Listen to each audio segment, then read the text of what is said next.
Hey guys, this is another review. This is obviously going to be of Uncle Acid's, or Uncle Acid and the Deadbeats' new album, Night Creeper. This album was released on September 4th, 2015, and it's the follow-up to their 2013 album, Mind Control.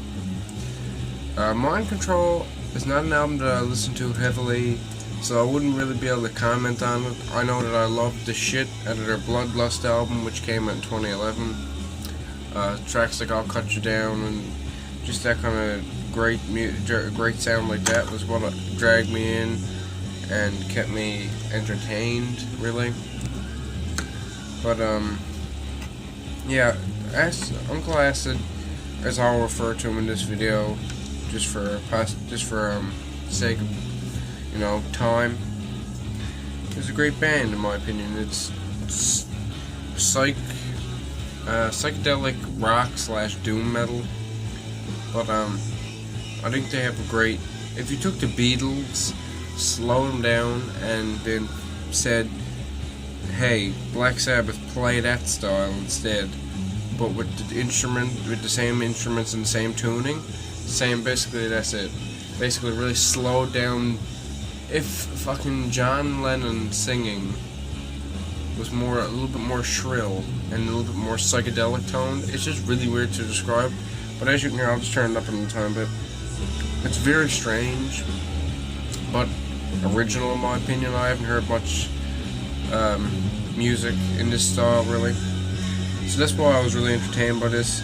Like I said, my favorite by them has been Bloodlust. I think their first album, Volume 1, was alright too. It's really hard to find now, I believe. I believe it was only released on CD, limited to 20 copies or some absurd shit like that, but it's really good.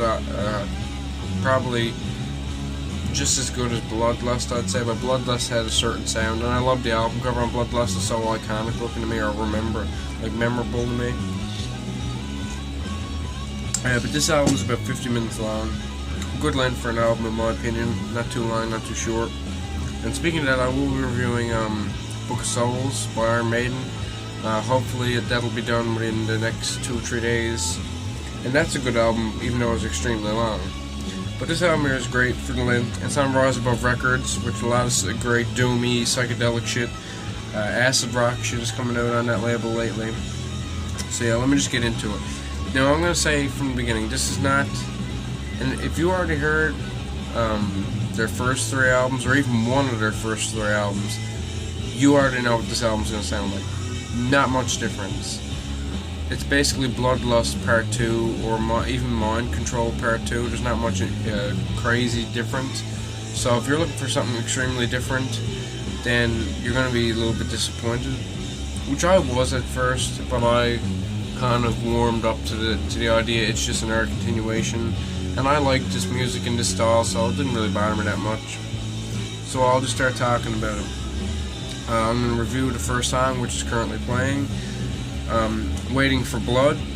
This sounds similar to their previous material, and like the droning, like chug, not even chug, just like if Tony Iommi was playing that fucking guitar, it would sound pretty similar.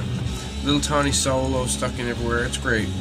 And the dissonant vocals are produced the exact same as every album, but I like the style of vocals. I can't see, like clean vocals being put over this like clean in the way that there's no production added, because it just kind of fits in my opinion.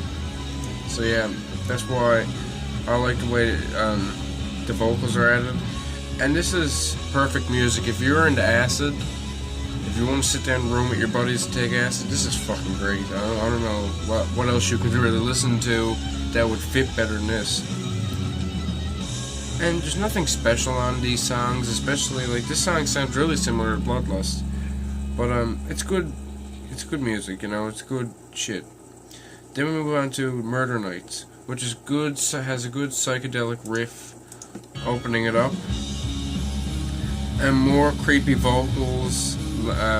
Which are obviously a continuing theme, just creepy shit. And they like to keep this creepy element about them. But like I said, this is another average song, and a lot of these songs are pretty average, so yeah. Then we move to Downtown. Nothing different here, really similar to the first two tracks. And this album is not that much different. They're able to keep this like certain sound, but I believe their imagery, their sound is just fucking great, so it doesn't really bother me. And then we move on to Pusher Man. Little to no new sound here once again. And I'll say this, most of the songs sound fucking same. But it's one big long, to me it's one big long nice chunk of just sludgy shit. It's great. So then you look at the fourth song, Yellow Moon. It sounds a little bit different but still kind of mediocre. And it is an instrumental, so that's why it's kind of just like meh to me. I like instrumentals, but I also like instrumentals to sound extremely different from their counterparts. That kind of makes it fun. It was alright. And the song's playing right now, 6th track on the album, Melody Lane. Opens with keys, which I really like, and this is better, and still similar to the rest of the stuff. And it's not too dull in my opinion. I think this is great. This is probably one of my favorite songs. The music video for this, if you got like some kind of fetish for 1960s and 50s and 70s ladies, you're gonna be fucking popping a boner at that fucking video. And Melody Lane, that's a fucking Beatles title. I don't give a fuck. That's like an old 60s like Beatles or psychedelic band title. No matter what you're saying. Same thing with Yellow Moon. Like, you know. Then we move on to this title track of the album. And it is the most interesting track in my opinion. I think Night Creeper is the best track on the album. Just because it's different. And I fucking like it. So. Then we move on to Inside. Inside is a nice track. It's short. And it's concise. That's what I like about it. And I'm telling you, I can't repeat this enough. This album is dead set meat and potatoes on Acid, but it's great. So the shortest track is just as good as the longest track, which is number 8, Slow Death. Soft and laid back, and like I said, Beatle-esque. Like really softly played, really soft vocals. And it is chilling. It sounds like the music that, like, a creepy, you know, like a child murdery kind of show, where like little, like, is like you hear like whispers and shit before the person killed you. Yeah, like whispery kind of murderer kind of shit. Really great. And that's the thing. This is, if a serial killer was on acid, this is what he'd listen to as he was stabbing people. And then we move on to Black Motorcade, the last song. And another really soft song. They stuck to two, in my opinion, the two softest songs to the very end of the album. Which I think is interesting because it takes you from psychedelic peak, and then it brings you down slowly, let you go again. So, really great way they do that. And this is psychedelic and trippy. And I'd say if this is the song you want to get fucked up to, listen to it if you're doing anything psychedelic related.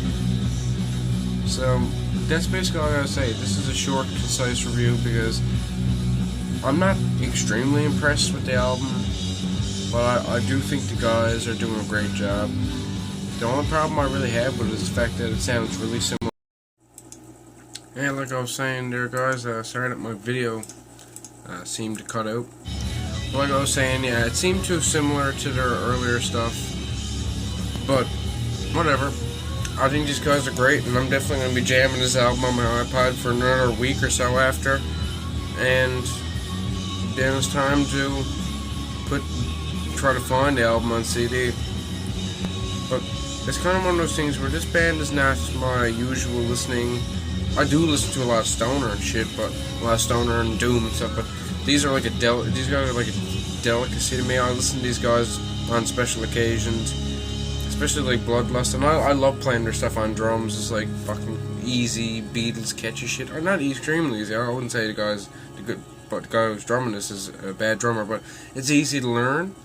So you're just like fucking beating along to it. It's great shit, and just really nice, kind of simply played stuff. And I love most of the material they've put out. So I hope seeing their album soon. I give this album a 75 out of 100, just because it was not totally different, or there wasn't really much expansion upon what they did before, and they or like evolution, and they didn't really evolve. So it's alright to me. I didn't give a fuck. I don't want these guys to change completely. I just expected, a little bit more change. So yeah, 75 out of 100 seems reasonable for me. Check these guys out.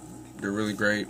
Even if you don't like this album, you'll definitely love Bloodlust, and 9 out of 10 you'll like everything previous, and you'll probably love this album too. So check out the songs. I would suggest either The Night Creeper, the title track, Melody Lane, which has a music video, and Waiting for Blood, which has a music video.